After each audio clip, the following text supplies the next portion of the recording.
నువ్వు ఒక క్రిస్టియన్ అయితే ఈ విషయం తప్పకుండా నువ్వు తెలుసుకోవాలి. మన దేశపు మొట్టమొదటి రాకెట్ ప్రయోగం ఒక చర్చ్లో జరిగిందని మీకు తెలుసా? మీరు విన్నది అక్షరాల నిజం. మన ఇండియా ఫస్ట్ స్పేస్ రాకెట్ ప్రయోగం ఒక చర్చ్లో జరిగింది.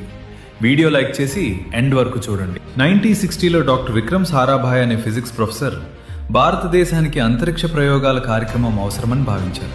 అయితే ప్రయోగానికి కేరళలోని తుంబా అనే ప్లేస్ని అనువైనదిగా ఎంపిక చేశారు. అయితే అక్కడ ప్రయోగశాలలు, భవనాలు ఏమీ లేవు. సౌకర్యవంతంగా ఉన్నది ఒక చిన్న చర్చ్ మాత్రమే. డాక్టర్ సారాభాయ్ ఆ చర్చ్ బిషప్ పీటర్ బెర్నార్డ్ను కలిసి చర్చ్ని రాకెట్ ప్రయోగ కేంద్రంగా మార్చడానికి అనుమతి కోరారు. బిషప్ వెంటనే అంగీకరించి తాళం వేసి ఉంటే తాళం పగలగొట్టి లోపలికెళ్ళండి అని చెప్పారు. తర్వాత చర్చ్ని ప్రయోగశాలగా మార్చారు. చాలామంది క్రైస్తవ యువకులు, చర్చ్ సభ్యులు ఈ ప్రయోగానికి రాకెట్ కాంపోనెంట్స్ తయారీ, ఫ్యూయల్ సేఫ్ సెట్ చేయడం, పరిశీలన, లాగ్ రికార్డింగ్ వంటి పనుల్లో సహాయం చేశారు. రాకెట్ తయారైంది. 1963 నవంబర్ 21న Thumba equatorial rocket launching station ఏర్పాటైంది.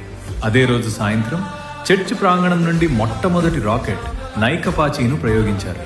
ఈ విధంగా భారతదేశపు మొట్టమొదటి రాకెట్ ప్రయోగం ఒక చర్చిలో జరిగింది. క్రైస్తవులు భారతదేశం కోసం ఏం చేశారనే మూర్ఖులకి ఈ వీడియో పంపండి. ఎన్నో వృధా రీల్స్ షేర్ చేస్తూ ఉంటాం. ఈ రీల్ని మీ ఫ్రెండ్స్లో ఇద్దరికి మర్చిపోకుండా షేర్ చేసి ఆమెనని కామెంట్ చేయండి. మన అకౌంట్ ఫాలో చేసి మీ సపోర్ట్ ఇవ్వండి. ఎందుకంటే నువ్వు తెలుసుకోవాల్సింది చాలా ఉంది.